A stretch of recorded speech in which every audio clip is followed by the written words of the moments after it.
Pour réaliser une transgénèse, il faut tout d'abord un œuf fécondé. Donc, tout commence par un traitement hormonal intensif, suivi par un accouplement qui devrait donner de nombreux œufs fécondés. Dans l'un de ces œufs va être injecté un nouveau gène ou transgène pour l'intégrer au génome d'un souriceau à naître. La souris donneuse est euthanasiée. On prélève ses ovaires, on en détache des amas d'œufs qui, à ce stade-là, ne comportent encore qu'une seule cellule.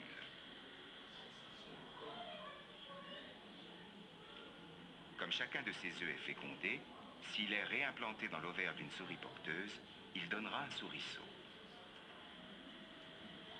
Mais dans l'expérience qui nous occupe, avant cela, il faut injecter le transgène dans l'un des œufs que l'on a prélevés. L'opération faite sous microscope est délicate. À droite, la seringue contient l'ADN à injecter. Elle doit percer la membrane de l'œuf et le cytoplasme pour déposer des milliers de copies du nouveau gène dans le noyau.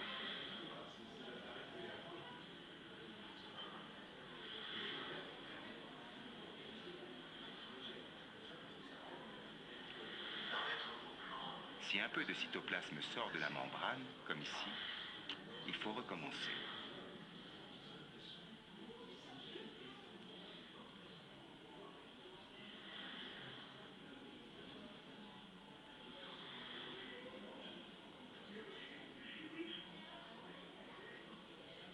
Une fois cette opération réussie, la dernière étape consiste à choisir une souris porteuse prête à la gestation.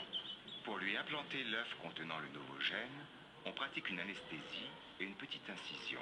On sort délicatement ses ovaires de la cavité abdominale et on y injecte l'œuf transgénique avec une aiguille.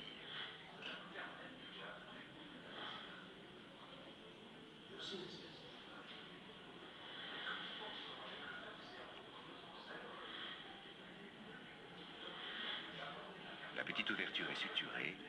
La gestation commence chez la souris porteuse. Il faudra 21 jours pour que paraisse le souriceau. Pour s'assurer que le nouveau gène a bien intégré son génome, c'est-à-dire qu'il s'est fixé sur l'un de ses chromosomes, on pratique un karyotype particulier à base de marqueurs. S'il révèle le nouveau gène, l'opération est réussie. Le souriceau est transgénique.